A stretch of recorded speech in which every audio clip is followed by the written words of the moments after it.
Old Librarian found a biker's secret letter. Then 200 Harleys arrived. She found the letter on a Thursday, inside a book that had been returned 14 years late. Inside a book that, by all rights, should have been written off, should have been removed from the system, should have ceased to exist as anything other than a line item in a loss column nobody checked anymore. But Dorothy Marsh ran the Kellerton Public Library the way she ran everything, completely, and with attention to details that other people had long since decided didn't matter. So the book was still in the system, and when it came back, she logged it, and when she opened the cover to check the condition of the pages, a folded envelope fell out onto her desk. The name on the front was not hers. It was a child's name, a girl's name written in handwriting that was careful and deliberate, and not the handwriting of someone who wrote easily. The kind of handwriting that meant the writer had sat with it for a long time before putting pen to paper. The envelope was sealed. It had never been opened. Whatever was inside had been waiting 14 years for someone to decide what to do with it. She held it in both hands for a moment, the way she held things she needed to think about. Then she went to find the girl. Except the girl wasn't a girl anymore. She was 26 years old, and she didn't live in Kellerton. And the only reason Dorothy was able to find her at all was 40 years of knowing how a small town holds its information, and a county record system she'd learned to navigate better than most people half her age, and a conversation with Agnes at the post office that took 11 minutes and yielded an address in Portland. And here is where you need to understand something about what Dorothy Marsh was going to do next. She was 73 years old. She had run the Kellerton Public Library for 31 years. She had never learned to drive. She took the county bus to work every Tuesday and Thursday and Saturday, which were her opening days. She lived 6 blocks from the library in a house she'd shared with her sister until her sister died, and alone in for 9 years after. She was 5'2" on a good day. She wore her white hair in a braid down her back that had been the same braid for 40 years. She had strong opinions about the Dewey Decimal System, about the Oxford comma, about the correct temperature for tea, and about the obligation of libraries to the communities they served, which she considered sacred, and said so without apology to anyone who brought it up. She was going to mail the letter. That was the obvious thing. That was the sensible, practical, 9 steps removed thing. Find the address, write a note, mail it with the found envelope enclosed. Let whatever happened happen on the other end without her in it. She stood at the window of her office at the back of the library, holding the letter, watching the rain come down on Kellerton's Main Street, watching the old hardware store across the way that had been a hardware store for as long as she could remember, and was now, according to the sign in the window, in the process of becoming something else. Change came slowly to Kellerton, and then all at once. She knew the feeling. She did not mail the letter. She called Agnes again and asked if the county bus went to Portland. Agnes said it did not directly, and said it in the tone of someone who knew exactly what question was actually being asked. Agnes said her nephew Danny ran a shuttle to the regional connector in Medford on Fridays. Agnes said she'd call him. Dorothy went home and packed a small bag.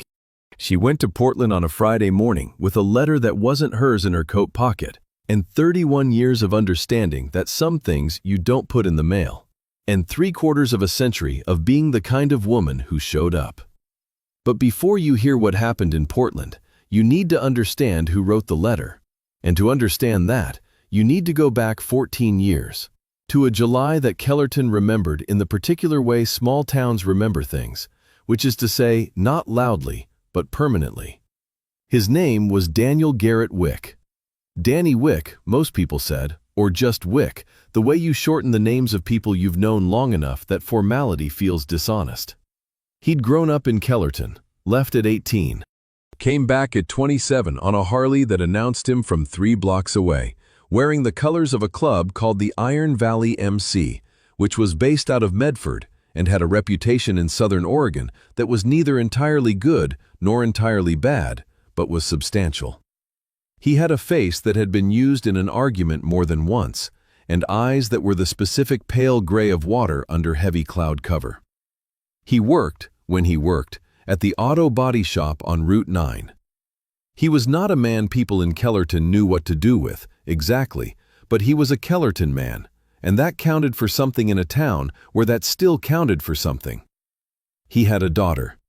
Her name was Lily. She was 12 when he came back. He hadn't been there for the first 12 years, which was a fact he carried the way people carry things they can't put down, not lightly, not without showing it in the posture. The mother, Renee, had raised Lily alone and had done it the way she did everything, which was completely and without complaint, and with a precision that people admired and some people found difficult. She was still in Kellerton when Danny came back. The situation between them was not simple. It was never simple. He didn't try to make it simple. He tried to make it honest, which was slower and harder and the only thing he knew how to actually do. He started showing up, not dramatically, not with a speech. He came to Lily's school play in November, sitting in the back row. He came to her soccer game in the spring. He fixed the heat in Renee's car in February because it was the thing he could do, the concrete thing, the thing that required no language for the emotional subtext and could simply be done. Lily, who was 12 and then 13, and had her mother's precision and her father's eyes, watched him arrive and arrive and arrive without asking for anything, and gradually, the way people do when they're watching for reliability, began to believe in the pattern. He borrowed books from the library. This was the part nobody would have predicted. He came in on Tuesday mornings when it was quiet and went directly to the fiction section and checked out 2 books at a time, always 2, methodically working his way through a list he kept in a notebook he carried in his inside jacket pocket. Dorothy had asked him about it once. He said he'd missed a lot of years of reading. He said he was trying to catch up. She'd asked him what he was looking for. He'd thought about it for a moment and said, "The ones where people figure things out." She'd given him a list she wrote out by hand. He'd read all of them. He died in July, a year and a half after he came back. An accident on Route 9 that was the kind of accident that happens in the particular combination of summer heat and an oil slick, and the moment of bad luck that has no deeper explanation, that yields nothing useful when examined. He was gone before the ambulance arrived. He was 39 years old. He had been in Kellerton for 18 months. He had come back for a reason and had not had enough time to finish it. He had written a letter 4 months before he died. He'd put it inside the book he was returning, which was one Dorothy had recommended, a novel about a father and a daughter and a long reckoning. He'd put it inside the back cover. He may have meant to say something to Dorothy about it when he returned the book. He may have planned to take it out and give it to Lily himself when the time was right, when he'd found the words to say alongside it. Nobody knew. The book had been returned in the book drop on a Tuesday evening when Dorothy wasn't there, and the book had been shelved without anyone opening the back cover, and 14 years had passed.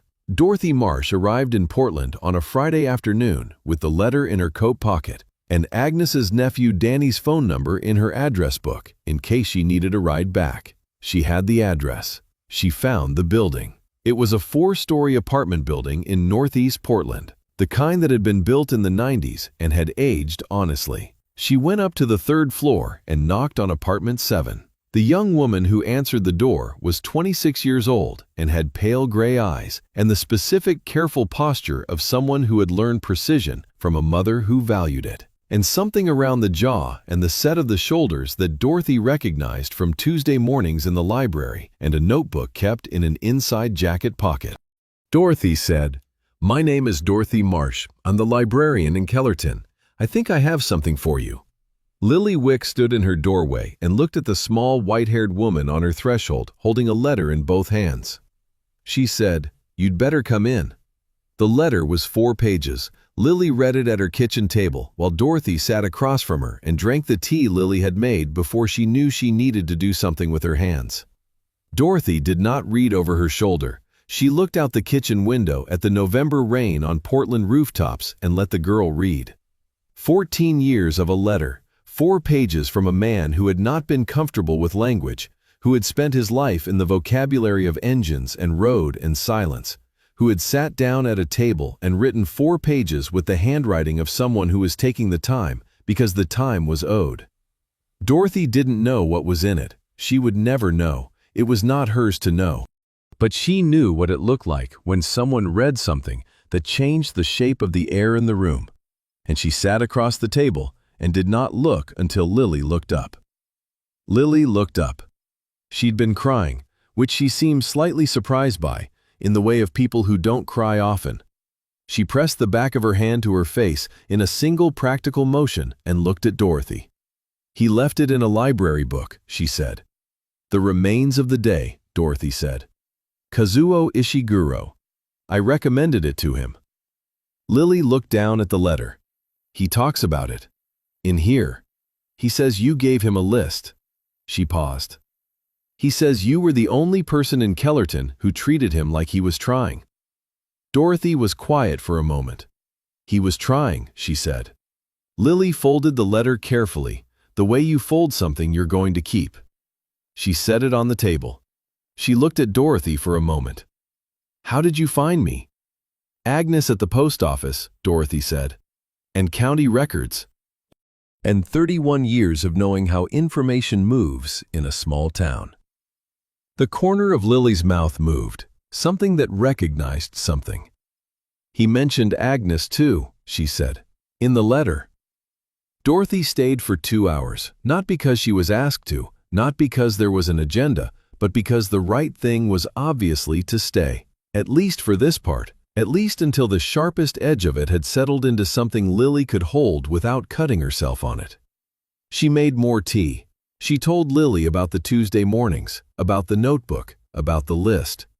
She told it straight, without embellishment, because she was a librarian, and a librarian's first obligation is accuracy.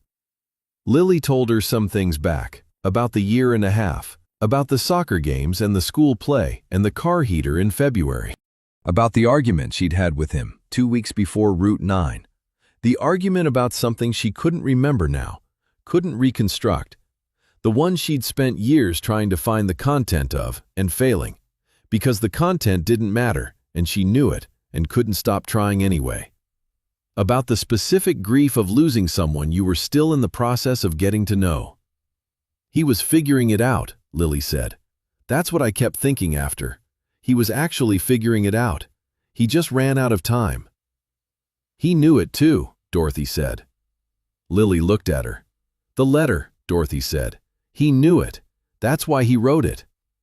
She left at 4 o'clock. She had Danny's number and the bus schedule and a plan. Lily walked her to the building entrance and they shook hands, which was what Dorothy did, and Lily held the handshake a moment longer than a handshake usually lasted, and Dorothy let her. On the bus back, she sat with her hands folded and looked at the Oregon countryside going past in the November rain, and thought about Danny Wick on Tuesday mornings with his notebook and his 2 books and his list and the 14 years she'd been the keeper of something she hadn't known she was keeping. She did not tell anyone about the trip right away. It wasn't a secret, it was just hers for a while. Some things need a little time before they become a story you tell. She told her neighbor Harold about it 3 weeks later, over the fence, the way she told Harold most things, which was completely and without theatrical buildup, because she found theatrical buildup exhausting. Harold listened and then said, "That's something, Dot." She said, "Yes." He said, "You rode a bus to Portland to hand-deliver a dead man's letter to his daughter." She said, "Someone had to." He said, "Most people wouldn't." She said, "Most people don't work in libraries." She didn't think much more about it after that. She went back to the library. She opened on Tuesdays and Thursdays and Saturdays. She helped Mrs. Benitez find the large print editions she needed. She helped the Kellerton High School history teacher source primary documents for a Civil War unit. She fixed the catalog system on a Thursday afternoon when it did the thing it did every 6 months that nobody else in the county could fix without calling the regional IT coordinator.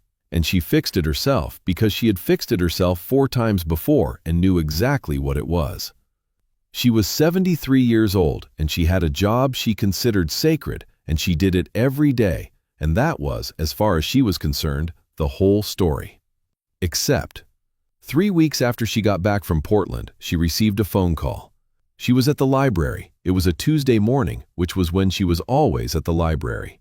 The caller said, "My name is Marcus Webb. I ride with the Iron Valley MC out of Medford. Did you know Danny Wick?" She said she did. He said he'd heard what she'd done. He said Lily had called the club. He said he needed to ask her something. She said, "Ask it." He said, "What does the library need?" She understood immediately what he meant, not in a general sense, in the specific sense that a person understands a question when it comes from someone who means it completely. She thought about it honestly, the way she thought about every question she was asked. The library needed quite a lot, as it happened. The library needed quite a lot and had needed it for several years, and had been needing it in the particular patient way of public institutions that know the funding isn't coming, and have decided to keep doing the work regardless. The roof had been leaking since 2019. The leak was in the reading room, the big one at the back, the one with the armchairs and the good afternoon light, the one that was the best room in the building and the room that was most often full. They'd been managing it with a bucket and a tarp. They moved according to the weather forecast, which was an indignity Dorothy found privately outrageous and publicly just a situation to be managed. The county had assessed it twice. The funding request had been submitted twice. Both times it had been deferred to a later budget cycle that hadn't, so far, arrived. The exterior steps needed work. The front entrance door didn't seal properly in the winter, which made the entrance hall cold and made the heating inefficient and made elderly patrons hesitate at the threshold, which was the thing Dorothy found most intolerable. The catalog computers were 11 years old. One of them had a screen that had developed a slow diagonal drift across the image that she had learned to mentally correct for and that newer patrons found deeply confusing. She told Marcus Webb all of it, straight, in sequence, the way she reported everything. He listened without interrupting. When she finished, he said, "How long has the roof been leaking?" She said, 4 years and some months. He said, "All right." He said, "I'll be in touch." He called back 4 days later. He said, "We're coming in 3 weeks." He said, "I need the name of your roofing contractor of choice, or I can source one." He said, "We'll need to know the measurements of the exterior steps and the make and model of the door." He said, "The computers will source ourselves." She said, "Mr. Webb, this is a public library." He said, "Yes, ma'am." She said, "I can't accept private donations of this scale without going through the county." He said, "We already talked to the county." She stopped. She said, "You talked to the county?" He said, "To a man named Richard Cho, who is apparently the facilities coordinator for Kellerton and 3 other municipal buildings. He was very helpful once we explained the situation." She thought about Richard Cho, who she had left 4 voicemails for over the past 2 years, to none of which she had received a response. She said, "How did you get him on the phone?" There was a brief pause. Marcus said, "We went to his office." She thought about what that looked like. A man from the Iron Valley MC in his colors walking into Richard Cho's office in the county building. She thought about Richard Cho's response to that arrival. She said, "I see." Marcus said, "He's very eager to help. He said he'd have the permits expedited." She said, "I imagine he would." What came next happened over 3 weeks in a way that Dorothy experienced partly from the outside and partly from the inside, and partly from a position of moderate bewilderment at how fast things moved when people with a specific kind of momentum got behind them. Marcus Webb, who was 48 years old and had been the president of the Iron Valley MC for 7 years, and who had known Danny Wick for 11 of those years before Route 9, was not a small man in any sense of the word. He was 6'1" with the build of someone who had spent 30 years working with his hands, and the face of someone who had spent the same period thinking more carefully than that face suggested. He ran a trucking logistics company with 12 employees. He had a daughter in college and a son in high school and a wife named Patricia who was an ER nurse and who had, by his account, the most finely calibrated sense of other people's nonsense of anyone he had ever met. He was precise in the way that competent people are precise, not fussy, but accurate. He said what he meant. He did what he said. He'd known Danny Wick from the beginning of Danny's time with Iron Valley, which was to say from before Danny went back to Kellerton, from the period when Danny was figuring out what going back would even mean, how you do that, how you show up after that long an absence and make it mean something. Marcus had watched him work through it, in the way you watch someone work through something in close quarters without being asked to weigh in, which was the correct approach. He'd been at the funeral. He'd ridden with the 22 club members who escorted the casket. He'd stood at the grave in July and felt the specific weight of a man who'd almost made it back. He had not known about the letter. Not until Lily called. Not until she explained what Dorothy Marsh had done, traveling to Portland on a county bus with a 14-year-old envelope because it needed to be hand-delivered and she was the person who had it. He'd sat with it for a day. Then he'd called Dorothy. Now the story got large. Now it got the kind of large that a small thing sometimes gets when it's the right small thing at the right moment. When it's the kind of story that people tell each other because it's exactly the story they needed to hear. Marcus sent the story to the club. Iron Valley, 22 members. He told it the way he told everything. Straight, no extra words. A librarian in Kellerton. A letter 14 years in a book. A bus to Portland. A daughter who'd been waiting without knowing she was waiting. What does the library need? 17 people responded within 24 hours.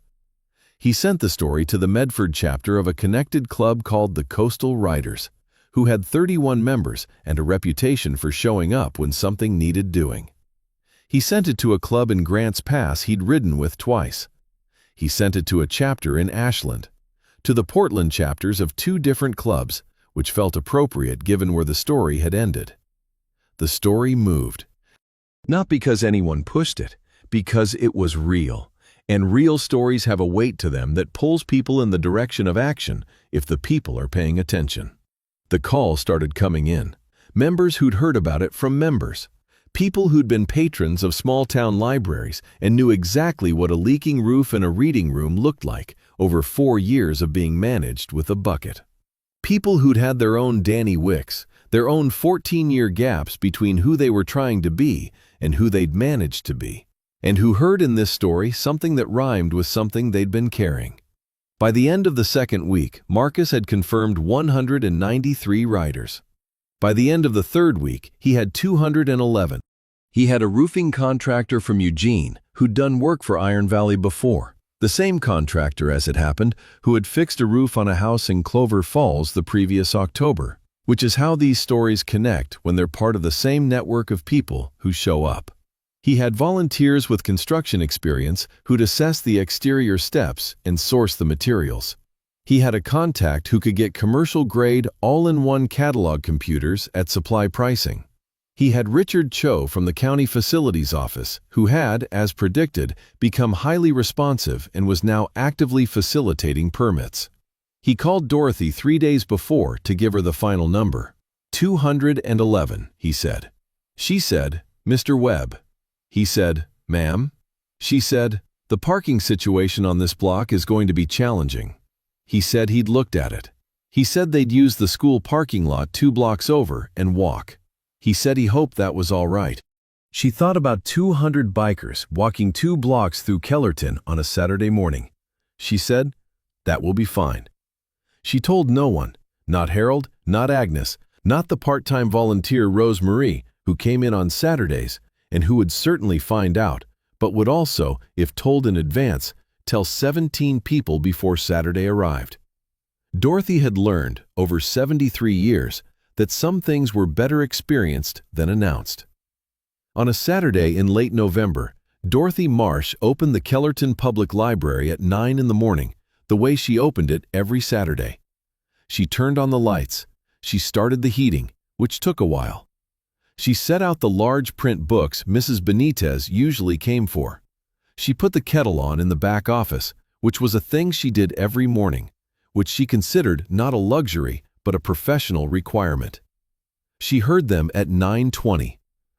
She was in the reading room, the one with the armchairs and the good afternoon light and the bucket in the corner that she'd emptied that morning because it had been raining Thursday night and the tarp over the damaged section of roof had done what it could.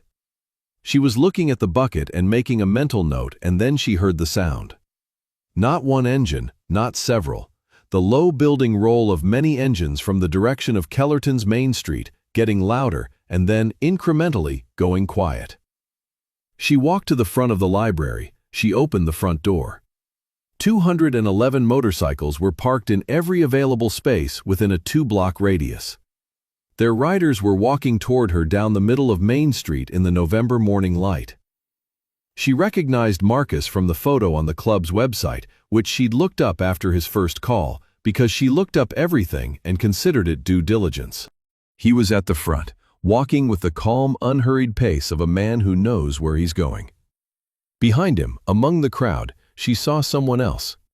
A young woman, 26 years old, pale gray eyes, walking with the careful, precise posture of someone who'd made a long drive on short notice because there was somewhere she needed to be. Lily Wick had driven from Portland at 5 in the morning to be here for this. Dorothy stood in the doorway of the Kellerton Public Library and felt something move through her that she did not immediately have a name for, something warm and large and slightly alarming in its scale, the specific sensation of understanding in a single moment the full weight of a small thing you did without quite knowing why.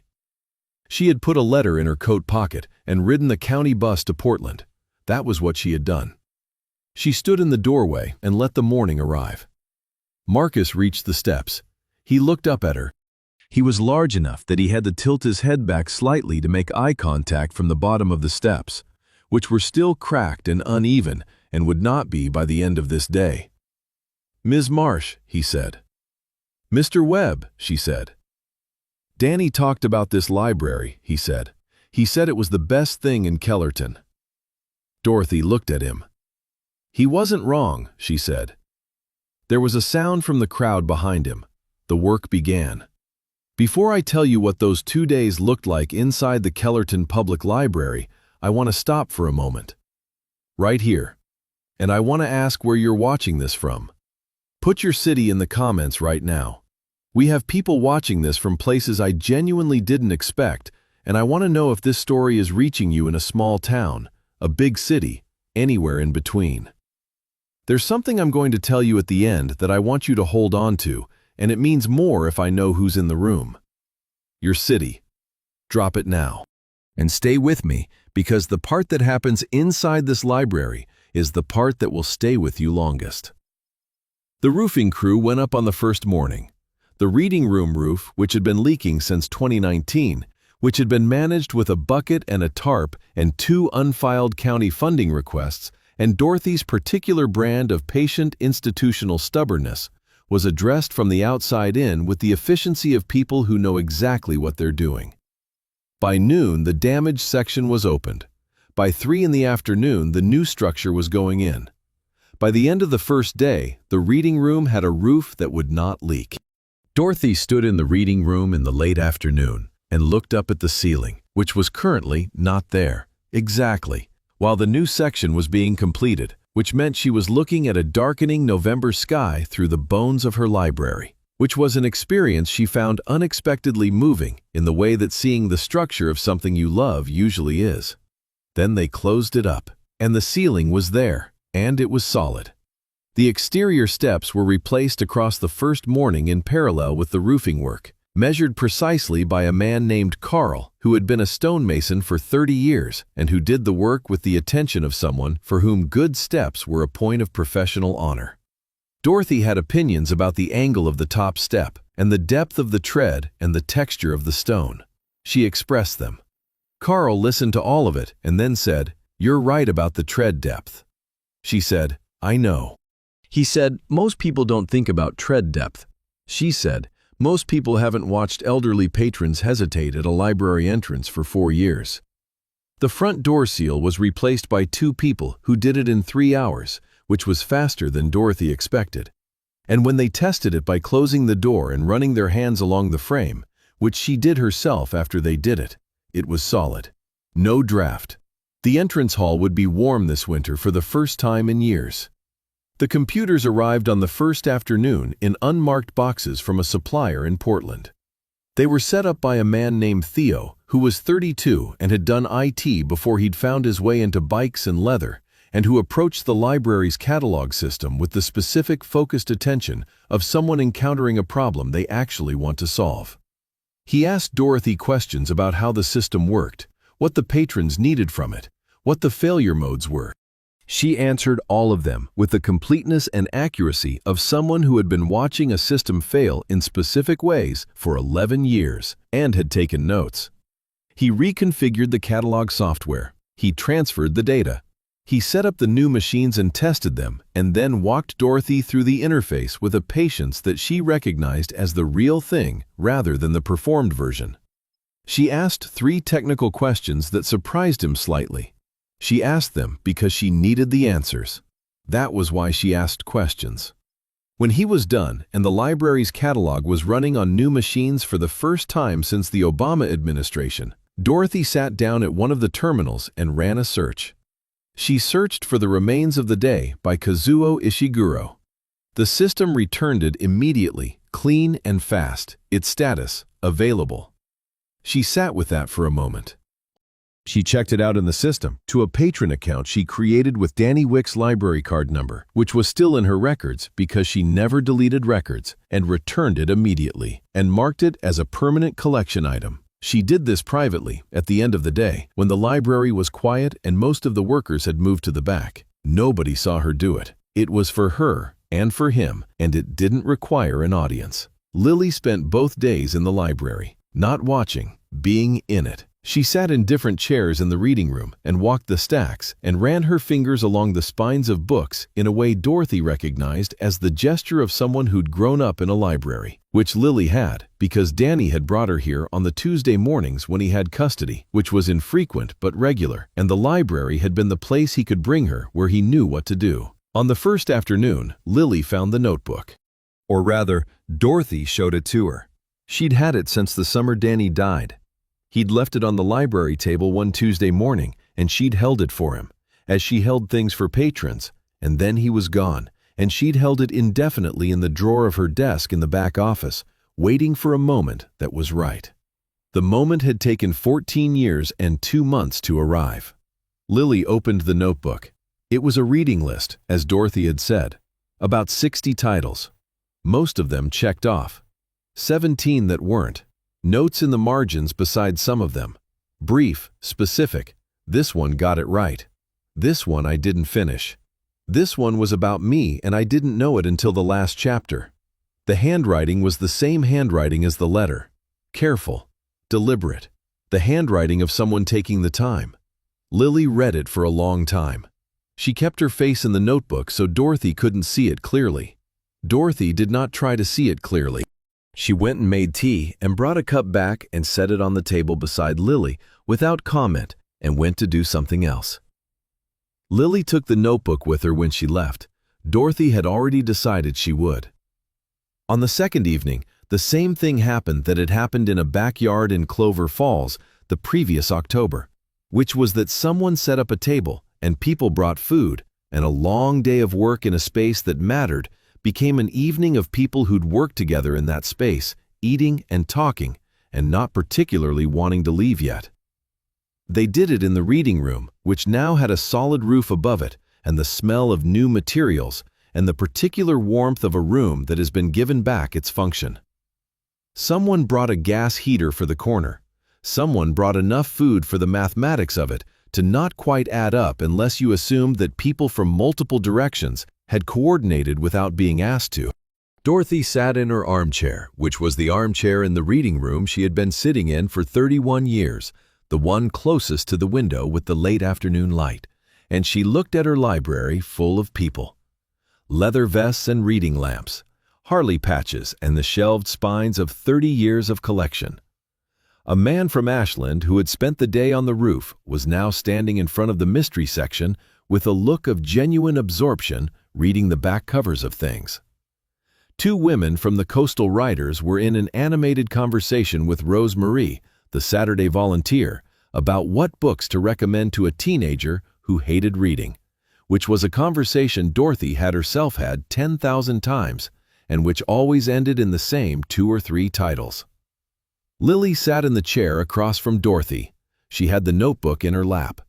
She had a cup of tea she'd made herself from the back office kettle because Dorothy had shown her where it was. She looked like someone who had driven from Portland at 5 in the morning on short notice and was now, finally, in the right place. "He would have hated this," Lily said, gesturing vaguely at the room. Dorothy looked at her. "The fuss," Lily said. "He hated fuss." "He would have pretended to hate it," Dorothy said. Lily looked at her for a moment. Then she did something Dorothy hadn't seen her do yet, which was smile properly, not politely, the real one. "Yeah," she said, "you're right." Marcus sat near the window, which was the way he sat in most rooms, near an exit, back to the wall, a habit from decades of being aware of his surroundings that had long since ceased to be deliberate and become structural. He watched the room do what rooms do when something has been accomplished and people are still in the warm middle of it before the dispersal. He had the specific satisfaction of a man who has done a thing correctly and doesn't need to make a speech about it. He was thinking about Danny. He thought about Danny at intervals, the way you think about people who are gone, which is at random and with the particular non-linearity of grief, which doesn't move in one direction, but arrives sideways and leaves the same way. He was thinking about Danny sitting in this library on Tuesday mornings with his notebook. He was thinking about Danny trying to learn how to come back. He was thinking about 14 years of a letter waiting in a book and a 73-year-old woman with a white braid who'd put it in her coat pocket and ridden a bus. He thought, Danny would have liked her. He was sure of it. Dorothy left the library at 9:30, which was later than her usual time, but not as late as she'd stayed on nights when the catalog system needed work. She walked the 6 blocks home through the November dark. The street was quiet. Kellerton was quiet at 9:30. The orange light of the street lamps on the damp pavement. The hardware store that was becoming something else. The same houses that had been on this walk for 31 years, slightly different every time in the way that familiar things are slightly different each time you're actually paying attention. She thought about Danny Wick and his notebook. She thought about Lily in the reading room. She thought about the roof, which was now solid and would stay solid through the winter and many winters after. She thought about what Marcus had said when they'd wrapped up for the evening, standing in the library entrance on the new steps with his jacket collar up against the cold. He'd said, "Ms. Marsh, what you did for Lily." She'd said, "I found a letter and I put it in my pocket." He'd said, "That's not what it was." She'd said, "I know, but that's what it looked like from the outside, and the outside is usually close enough." He'd looked at her for a moment, and then he'd done something unexpected, which was to laugh. She'd asked what was funny. He'd said, Danny would have had something to say about that. She'd said, I imagine he would. She got home, she made tea, she sat in her chair with her book, which was her habit, and did not read it for quite a while. She thought about the things you carry without knowing you're carrying them. The envelope in the jacket pocket, the notebook in the drawer. 14 years of a closed door that opened on a Thursday when a book came back from wherever books go when they're 14 years late. She thought about what it meant to work in a building whose job was to hold things, to keep things, to maintain the record of what was said and what was written and what a person left behind when they went. Librarians understand something that other people know abstractly. Things last, longer than the people who made them, longer than the contexts they came from. A book that's been in a collection for 100 years has held 100 years of readers' hands. The card catalog has a memory older than the software that replaced it. The record of a borrowing, the date stamped in the back, the name on the file. These are small permanences in a world that mostly impermanent. Danny Wick had borrowed The Remains of the Day on April 14th of the last year of his life. He'd returned it on a Tuesday evening. He was gone by July. The book was on the shelf. It would be on the shelf after Dorothy was gone, after Lily was gone, after everyone who had been in that reading room on a November evening was gone. The record would remain. The letter had lasted 14 years in the back cover of a book. It had been waiting. She'd known, on some level she didn't examine directly, that it was waiting. She'd kept the system. She'd maintained the record. She'd refused to write off the overdue volume because she refused to write off anything that had the possibility of being returned. It had been returned. The rest had followed. Now, here's the thing I want you to take from this story. The thing that is easy to walk past if you're moving at the speed most of us move at most of the time. Dorothy Marsh did not do a dramatic thing. She did a series of very small things with total commitment. She maintained a record. She opened a book. She recognized what she was holding. She made a phone call to Agnes. She got on a bus. She knocked on a door on the 3rd floor of a building in Northeast Portland. She stayed for 2 hours because the right thing was obviously to stay. Each one of those things is tiny. None of them is the thing you'd put on a highlight reel. There was no moment of decision, no pivot point, no single action that changed everything. It was a chain of small commitments, each one following the previous one because she was the kind of person who saw what the next right thing was and did it, consistently, without requiring it to be dramatic. That's actually the whole story of what happened. Not the 200 motorcycles, though they are the image that stays with you. Not the new roof, or the new steps, or the computers, or the reading room full of people. All of that is the result. The story is a 73-year-old librarian who opened a book and understood what she was holding and did something about it. And it was not a big thing, and it was everything. We have a cultural obsession with the grand gesture, with the moment that changes everything, with the sudden decision, the dramatic turn, the heroic single action that redirects the story. We tell ourselves that when the moment comes, we'll know it and we'll rise to it. And sometimes that's true, and those moments are real. But most of the moments don't look like that. Most of the moments look like a book return log. They look like an address in a county records file. They look like Agnes at the post office. They look like a coat pocket and a bus schedule. They look like, I have this, someone needs it, I should go. The people who change things, the Dorothys of the world, are not usually the people waiting for the moment. They're the people who are already doing the job, already maintaining the record, already paying attention to the details other people have decided don't matter. And so when the moment arrives, they are in the right position to see it. She was in the library. She opened the book. She recognized what she was holding. That is, she had been doing the work, faithfully, for 31 years, and the work put her in the position to matter on a Thursday in November. You cannot contrive that. You cannot strategize your way into it. You just have to be doing the work. There is a version of this story where Dorothy writes off the overdue volume in 2009 and deletes it from the system. There's a version where she picks up the letter and sets it aside and deals with it later, and later becomes never. There's a version where she finds the address and mails the letter and considers the job done. All of those versions are reasonable. All of them make sense. All of them result in a daughter who spends the rest of her life not knowing what her father wrote. She didn't do any of those things. She did the thing. She went. And here is the last piece, the piece that closes the circle, that I didn't tell you yet. 6 months after the November Saturday, Lily Wick started a volunteer program. She called it the Kellerton Letter Project, which was Dorothy's title, not hers, but she used it because it was right. The program worked like this.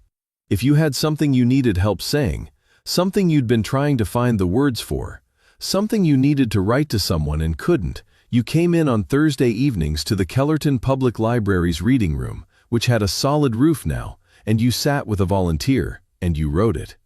Not a counselor, not a therapist, just someone who was willing to sit with you while you found the words. Dorothy had suggested it. Lily had built it. The volunteers were, in the beginning, mostly people who'd heard the story. Members of the Iron Valley MC who turned out to have more patience for sitting quietly with difficult things than anyone had expected, because they'd mostly learned that patience the same way anyone learns it, which is by needing it yourself first. Rosemarie, the Saturday volunteer. Agnes from the post office. A woman from the coastal riders named Carmen who'd been a social worker for 20 years and who brought skills to the Thursday evenings that elevated everything. They helped people write to estranged children, to aging parents, to old friends from whom the distance had grown without intention. To themselves sometimes, which is a letter that is harder to write than most, but that often turns out to be the one that needed to be written. The letters got mailed, or handed over, or read aloud, sometimes in that room, in the evening, with the lamp on and the new roof above and the catalog system running clean on the new machines. Not all of them. Not every letter finds its destination, but enough. Enough that the room is full on Thursday evenings. Enough that people drive from 3 counties over for the chance to sit in a library in Kellerton and try to say the thing they haven't been able to say. Danny Wick didn't make it back in time. He ran out of road before he finished what he was trying to do. That's the grief of it, the part that doesn't resolve, the part that Lily carries in the way you carry things that have no resolution. But he wrote the letter. He put it somewhere he trusted. He trusted the library and the librarian, which was its own kind of faith, and the faith was not misplaced. The letter found her. The library held it. The librarian went.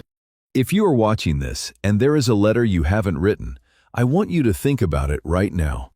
Not metaphorically, not as a concept, specifically. The letter you have not written. The thing you have been meaning to say. The call you've been putting off because you'll do it when the time is right, when you have the right words, when you're sure of how it will land. You have been waiting for the right moment. The right moment is not a feeling, it is a decision. It is the same decision Dorothy made on a Thursday when she put the envelope in her coat pocket and called Agnes. This matters. Someone needs it. I should go. Write the letter. You don't need it to be perfect. Danny Wick's letter wasn't perfect. It was 4 pages from a man who wasn't comfortable with language and who sat down and wrote 4 pages because the time was owed. It was real. It was enough. It was more than enough. Drop your city in the comments. Tell me if this story found you. Tell me about the letter you're going to write. Tell me about a Dorothy in your life. Someone who showed up quietly and did the job. Someone you haven't thanked. And if you're not done with stories like this one, there's one on this channel about a 71-year-old nurse who opened her door in a rainstorm and 200 Harleys showed up the next morning to say thank you. There's one about a little girl who knew Morse code and a biker who followed a van into the dark. There's one about a soldier's promise and 600 miles of highway and 97 engines at dawn.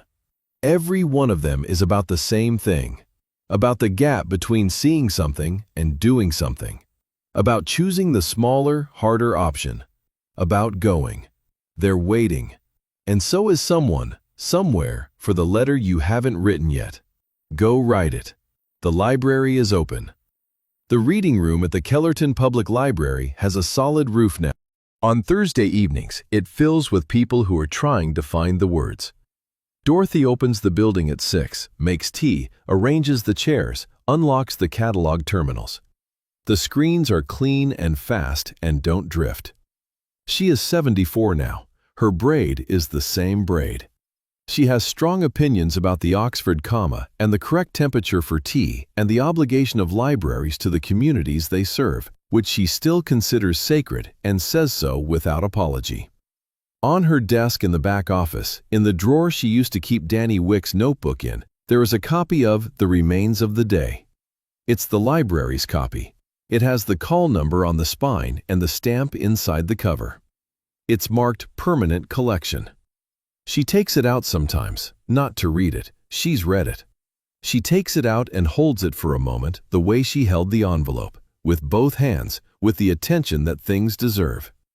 Then she puts it back, opens the library, turns on the light. Let me tell you something about the Kellerton Public Library that matters before you understand why any of this happened the way it did. It was built in 1923. Not a large building, not an impressive building by any architectural standard you'd apply outside the context of a town of 4,000 people in southern Oregon. Red brick that had gone to a brownish rust over the decades, wide concrete steps up to double glass doors, 3 rooms inside, the main floor, the children's section, and the reading room at the back with the good afternoon light. No elevator. A basement that flooded every 3rd winter and had been the subject of a county facilities report in 2014 that recommended remediation and had not been remediated. A clock on the wall of the main floor that had stopped working in 2011, and that Dorothy had chosen not to replace because she felt that time in a library operated differently than time elsewhere, and a stopped clock was honest about that.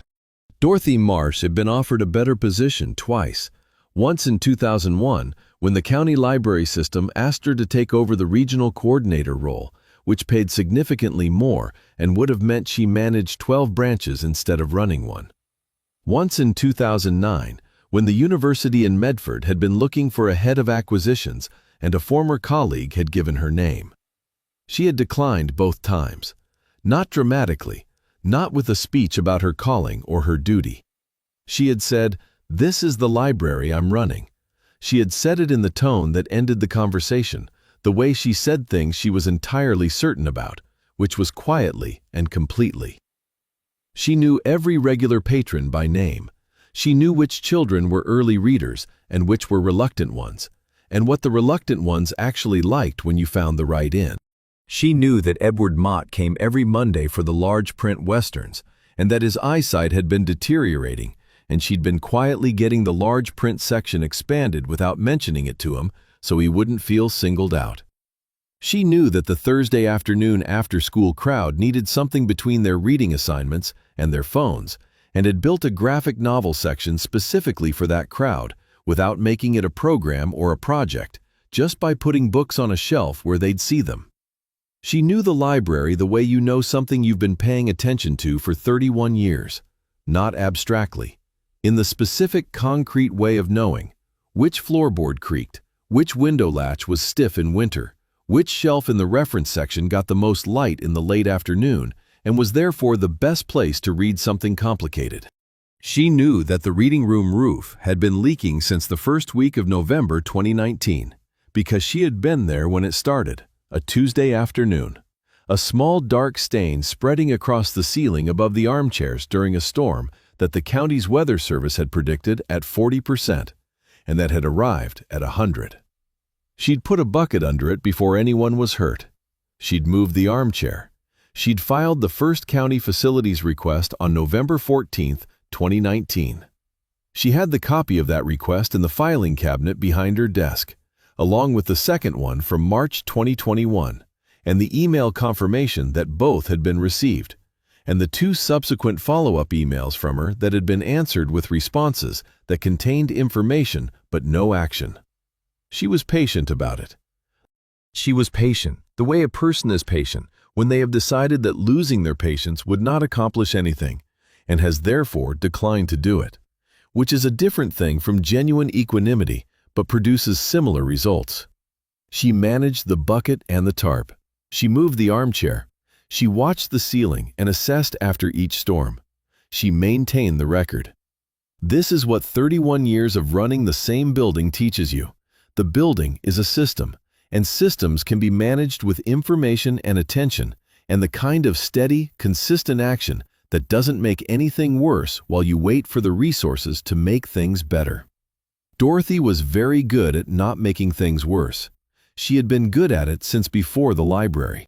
She had been the kind of child, growing up in Kellerton in the 60s, who understood instinctively that the world was held together by people who showed up and did the work, and that the showing up and the doing were not glamorous, and that this did not affect their necessity. Her father had been the kind of man who fixed things. Her mother had been the kind of woman who held things.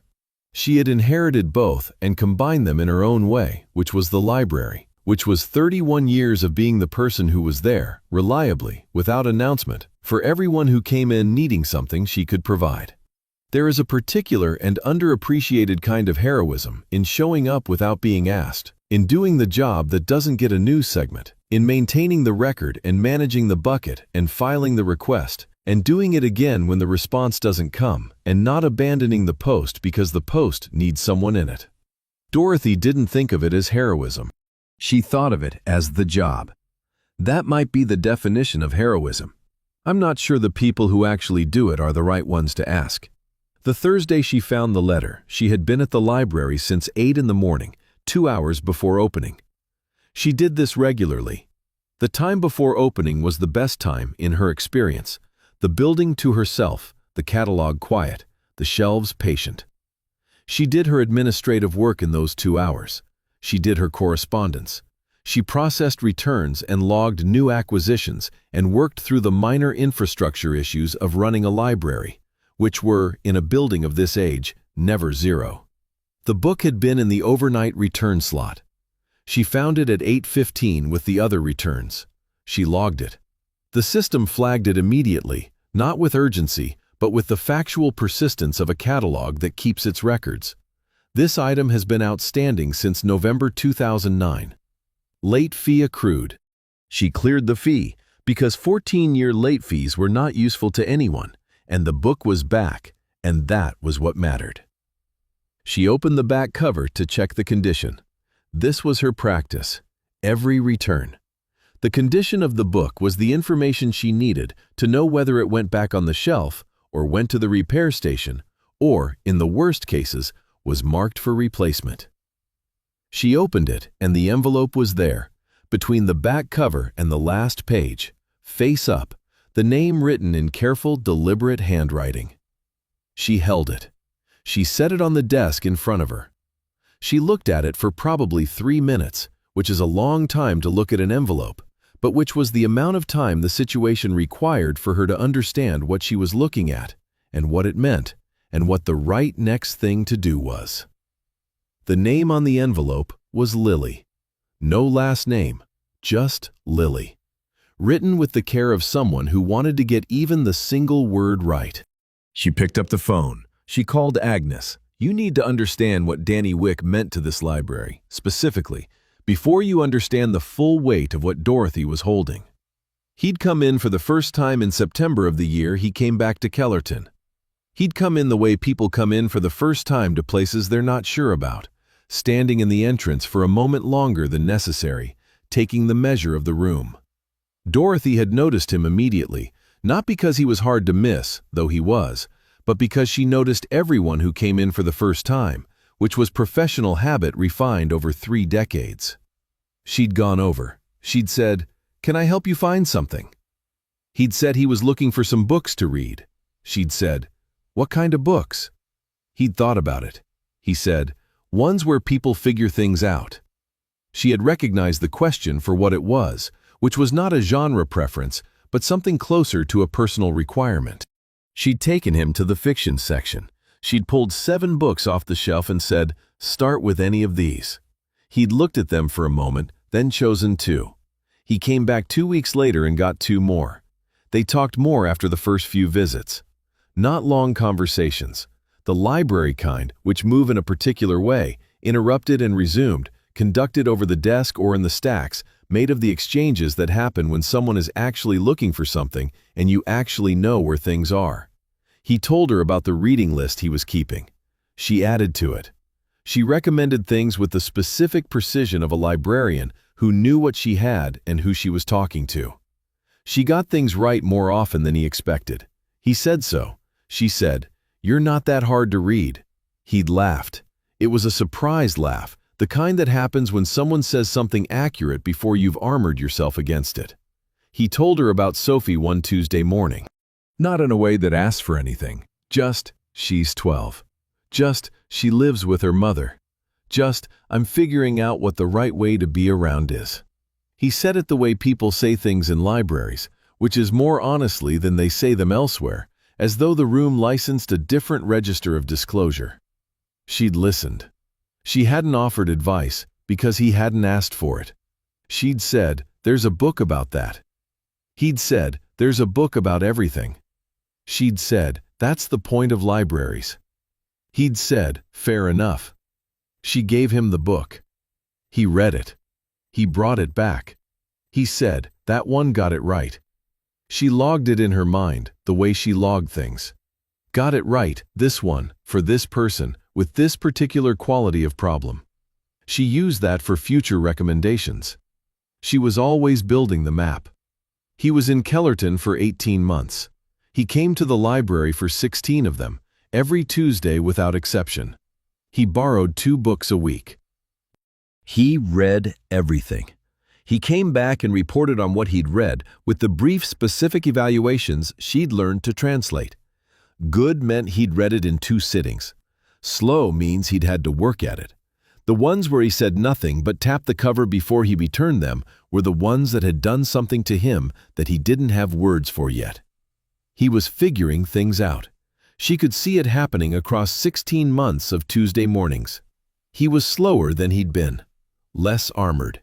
He asked questions that would have been beyond him a year earlier, not because he'd gotten smarter, but because he'd gotten more honest.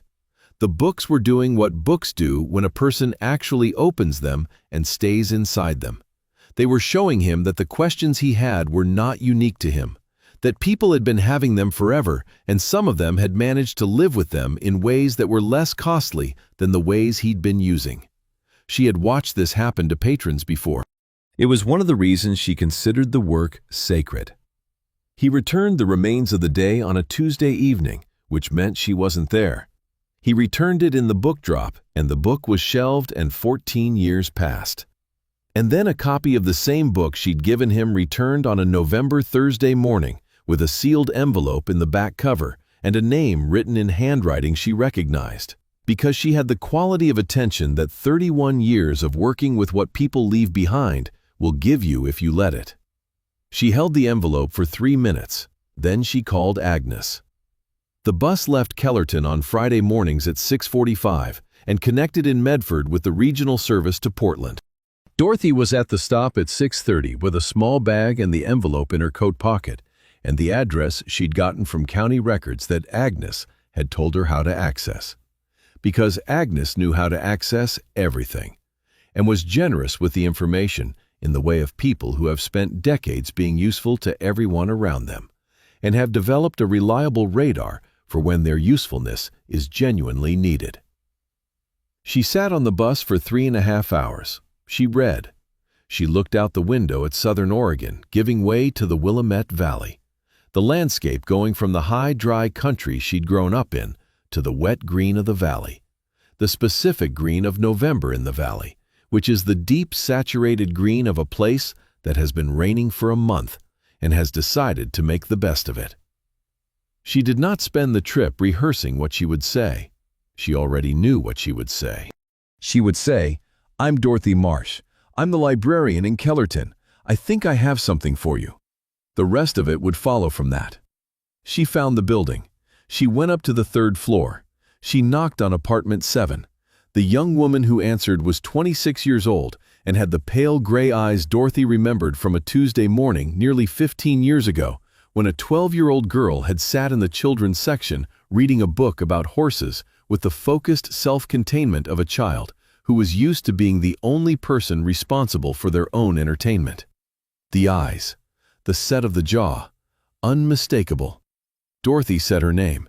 She said she was the librarian in Kellerton. She said she thought she had something for her. Lily looked at her for a long moment. She opened the door wider. She said, "You'd better come in." The apartment was clean and organized in the particular way of someone who had not had a lot of space growing up and had learned to make the most of the space she had. Books on the shelves, which Dorothy noticed and considered a good sign, though she was aware that the sample was not controlled. A small kitchen, a table by the window with papers on it that she turned over in the reflexive motion of someone who's working on something private. She made tea without asking if Dorothy wanted tea, because she was a practical person and it was the right thing to do, and she knew it. She put the cups on the table. Dorothy took the envelope from her coat pocket and set it on the table between them. Lily looked at it. She looked at the handwriting. She looked at it for a long moment before she picked it up. It was inside a book, Dorothy said. The Remains of the Day. It came back to the library last Thursday. 14 years overdue. Lily said nothing. The envelope was in the back cover, Dorothy said, sealed. I don't know what's inside. Lily held the envelope carefully, the way you hold something fragile, which this was. He borrowed that book, she said. I remember. He told me about it. He did, Dorothy said. He borrowed a lot of books. He was working through a list. Lily looked up at her. I know, she said. He told me about the list too. She paused. He said there was a librarian who helped him. He said she gave him books that knew what he needed better than he did. Dorothy was quiet for a moment. He was a good reader, she said. once he committed to it. Lily looked back down at the envelope. She opened it. Dorothy turned to the window and looked at Portland in the November rain and let the girl read. She was in there a long time. Dorothy drank her tea and looked at the rooftops and the gray sky, and thought about Kellerton, and about the bus ride, and about what it meant to have held something for 14 years without knowing you were holding it. The library had held the book. The book had held the letter. The letter had held 14 years of whatever a man who wasn't comfortable with language had managed to put into 4 pages when he sat down and took the time. Some things are worth the time. Some things you have to sit down and take the time even when the time is not comfortable, even when the words are hard to find, even when you don't know if it will get there. You write the letter. You put it somewhere you trust. You trust that the system holds, that the record stays, that the person whose job it is to keep the record will keep it. The letter had gotten there, 14 years and 2 months later, but it had gotten there. Lily looked up. Her face had done the thing that faces do when they've received something they needed and weren't prepared for. She pressed the back of her hand to it once and breathed. 4 pages, she said. Yes, Dorothy said. He hated writing. She looked at the pages in her hand. He used to say he'd rather fix a car than write a paragraph. He said at least with a car you could see what was broken. He wrote 4 pages, Dorothy said. Lily folded them carefully. She put them back in the envelope. She held the envelope in both hands on the table. Thank you, she said. It was a simple sentence. It held a lot. Someone needed to bring it, Dorothy said. I had it. Lily looked at her for a moment, the pale gray eyes steady, evaluating, not unfriendly. You rode a bus to Portland, she said. The county bus to Medford, Dorothy said. Then the regional connector. Because someone needed to bring it. Yes. Lily held her gaze. He was right about you, she said. He said you were the most useful person in Kellerton. Dorothy considered this. That's a fine thing to be, she said.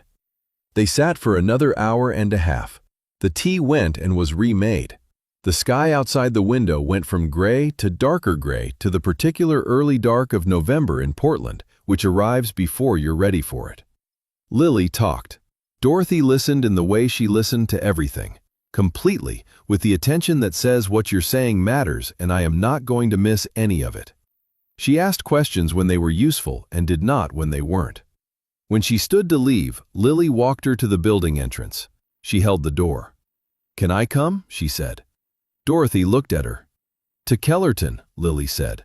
Whenever this is, whatever's happening, can I come? Yes, Dorothy said. I'll call you when I know the date. She went back to Kellerton.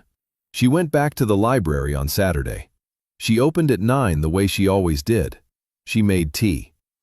She helped Mrs. Benitez. She fixed the catalog. She turned off the lights at 5 and locked the door and walked home and made dinner and sat in her chair and thought about the next right thing, which was what she always thought about.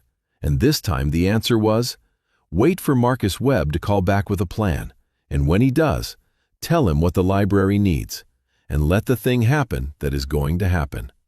She waited. He called. She told him. He made it happen. And then 211 motorcycles came down Main Street in Kellerton on a November morning, and the library got its roof fixed, and its steps replaced, and its door sealed, and its computers replaced, and a reading room full of people on a Thursday evening, and a daughter got her father's letter, and a program that runs on Thursday nights that helps people find the words for the things they've been trying to say. All of it from a library that kept its records. All of it from a librarian who opened a book. The porch light on a yellow house in Clover Falls stays on all night. The library in Kellerton opens at 9 on Tuesdays and Thursdays and Saturdays. Different towns, different buildings. Same thing, really. Same question asked and answered. Same impulse acted on. Same door opened. That's all it ever is, the door, and whether you open it. Dorothy opened hers. The library is open. The record holds. The letter arrives. The light stays on. Go find the story waiting for you on this channel. about the nurse who kept watch all night over a stranger's breathing. Go find the one about the boy who ran barefoot into the road. Go find the one about the soldier's promise. And then, when you're done, write the letter. Mail it. Hand deliver it if you have to. Get on the bus. Someone is holding it open on the other side.